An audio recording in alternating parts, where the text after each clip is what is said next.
Hi there everyone, welcome to this week's video where we're going to be discussing Deborah Miranda's Bad Indians, which I think will have really important insights for us to think about in thinking about colonialism and racism as social structures. Bad Indians is really interesting. Miranda calls it a tribal memoir.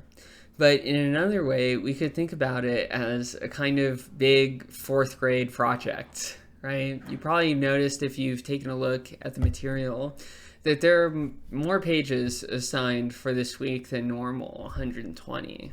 But I think that you'll also find that, this isn't written in the style of activist speech or letters or an academic paper or anything like that.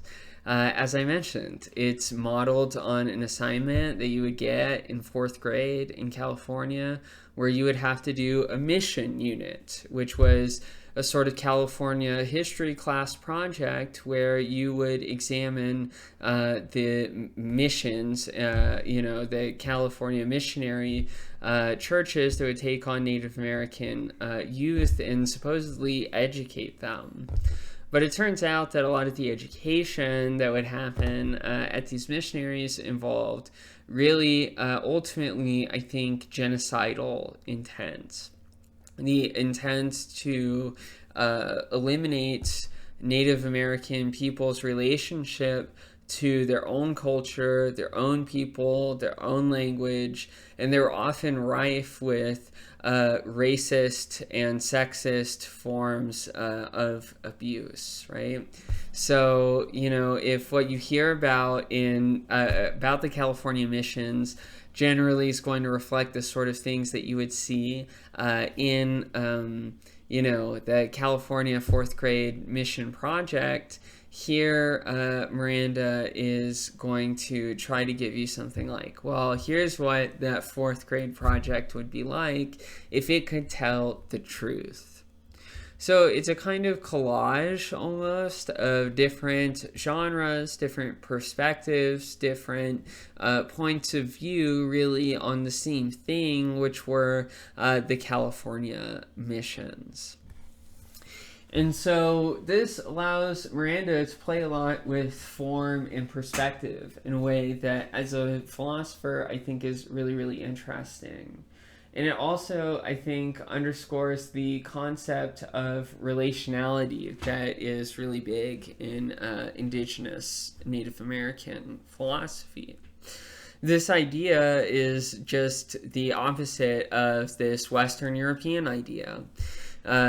Which is that Western European philosophy has tended to believe that, okay, at the most fundamental level, there are individuals, and then secondarily, those individuals then have relationships with one another. So relationships on the traditional sort of Western account are secondary to the individuals that are related. But according to Native American indigenous philosophy, it's really just the opposite, where relations are primary, and the things undergoing the relations are what they are only because of their relations. So if you were to strip someone bare of all the relationships they have, it would be like peeling an onion, right? And so this helps understand why it is that rather than try to give us the total, final, correct perspective on the California missions, Miranda is interested in giving us, a pastiche of different kinds of perspectives that we can have on the California Mission Project. But, from my own point of view, I think that this strategy is really, really helpful for exhibiting a kind of social structure that I think undergirds the genocide of people in the United States, Native American people in the United States, but I also think can explain various other kinds of forms of racism such as transatlantic slavery and so on, right? So I think in my presentation, I'm mostly going to focus on these aspects as sort of high-level analysis of things that you can get from Miranda's work, whereas in the discussion forum, I'm going to encourage all of you to try to focus maybe more in on specific aspects, right? A perspective or a picture or a collage or a letter or a newspaper clipping or something from bad Indians that might speak to you. So to begin with, most people, in trying to explain the nature of Native American genocide and also colonialism and imperialism more broadly, will begin with a concept that's probably familiar to you, which is capitalism. And Marx provides something like a technical formulation of capitalism in language that probably you don't recognize, but I think in an idea that is quite familiar to you. That capitalism is an economic system that is in a way founded on the circuit of money, commodity, money, prime, right? So money, commodity, money. So you're a capitalist, you're an investor, you have some sum of money, you invest this sum of money in the production of a commodity, and then you sell that commodity, say on the world market or something like that, and you make a profit, right? And that profit defines the distinction between money and money prime. Right? But what is all that just saying? All that's just saying an idea that you probably already understand, which is just that capitalism requires economic growth.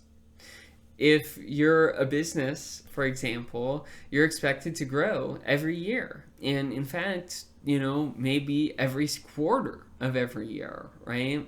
And it's not as if there's something like a top limit, right? Like, oh, we've got everything we wanted. Now we don't need to be profitable anymore, or something like that, right?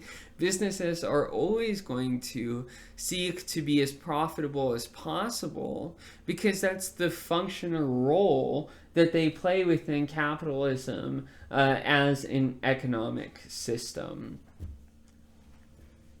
So one thing you might immediately notice, if capitalism requires constant growth, then this will inevitably push you outside of the boundaries of your own country, right? You will, eventually at some point, or at least it has happened in history, that every early capitalist country is pushed into these two sort of complementary social structures of imperialism and colonialism. So imperialism is where you desire to get like maybe power and wealth by force, especially kind of territories, right? So Nazi Germany, for example, they had this concept Lebensraum, which means like living space. So they thought that, the healthy German people simply deserved more space, more goods, more resources than were contained within the bounds of Germany, right? So that was part of the justification for the invasion of Poland and various other countries throughout Europe is, the German youth need more space, right? And you can also see the same sort of idea at work in the quintessentially American idea of manifest destiny, right? That you're going to control the entirety of the North American continent. And so a sort of complementary social form or structure to imperialism is colonialism, which we can define as the partial or total control of other countries, foreign countries, for the purposes of extraction. So the United States, for example, was an early colonial project on the part of England, right? Hence, we talk about the colonial period of the United States. But of course, colonies did not just exist in North America. In fact, there are colonies in the Caribbean, in North Africa, in South America, in Asia, right? Essentially all over the globe. Anywhere where there's a natural resource or a market that, a company or a country could use for the purposes of economic growth, it tended to do so, right?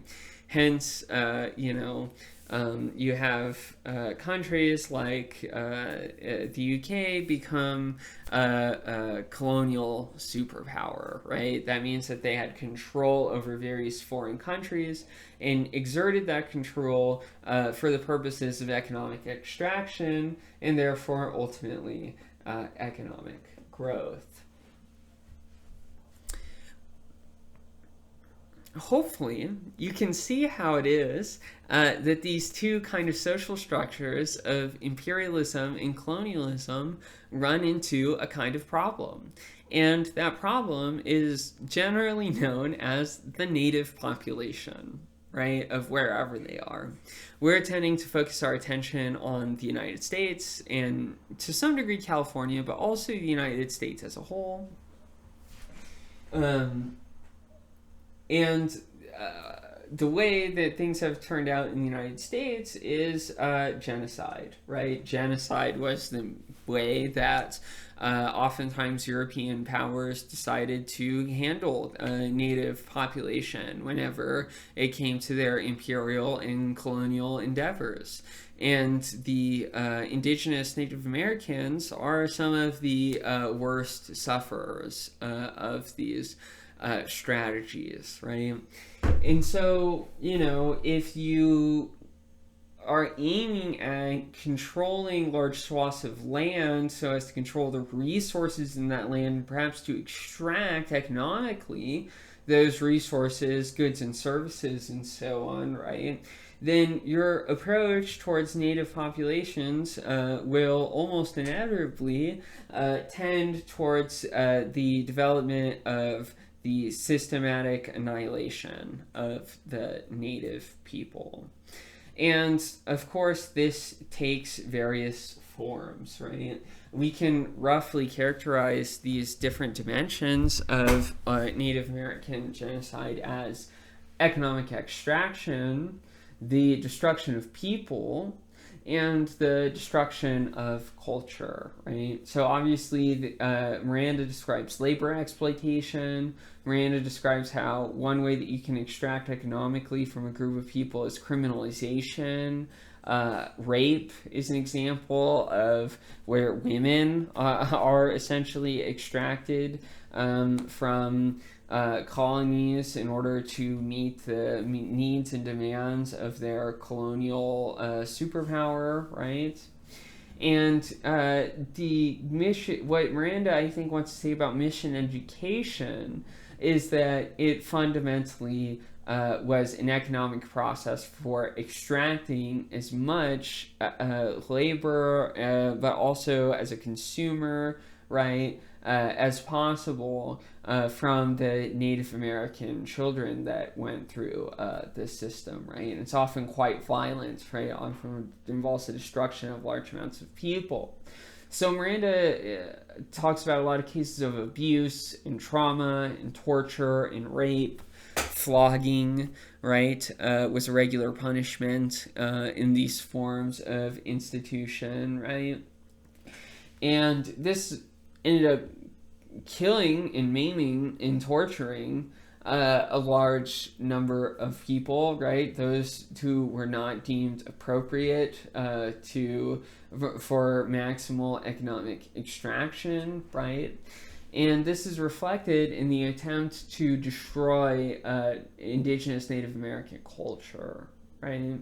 So one aspect of the destruction of this culture is the destruction of native languages, of the eradication of Native American family structures and families, right? Rape is, of course, another huge part of that, right? as a consequence of destroying Native American family structures, you also eradicate Native American gender relations. So, for example, many indigenous Native American cultures did not have the same preoccupation for binary gender, binary sex, right? And there are many different kinds of indigenous Native American identities that go beyond the sort of traditional Western two-sex system, right? One of them that Miranda points out are the Hoyas, right? Carry various kind of intersex characteristics, right? Is considered sort of like a third gender, right? And similarly, two-spirit people that want to use that term to describe themselves, right? These would be people that believe themselves to have male and female spirit. I mean, there are also different ways of interpreting two-spirit identity, right? So that's just opening characterization. That's in no way exhaustive, right? But Miranda describes how these groups of people were beaten and tortured, and essentially all other Native Americans were threatened, right? To call someone a Hoya was to essentially say that they were open for intense brutalization, right? This also involved the eradication of Native American relationship to the land and Native American religion. Right? All of these are fundamentally related to the mission project of the promotion of Christianity, which has very often been conceived of as the religion, particularly Protestantism, that is the most amenable to capitalism as an economic system. So that's a little bit high altitude, right? We're discussing kind of the nature of Native American genocide from a very high distance, right? I think that Miranda discusses a lot more particular cases that are interesting. But I'm very, very interested to hear what you all think on the discussion forum and what in the Miranda reading really resonated with you. Okay, bye.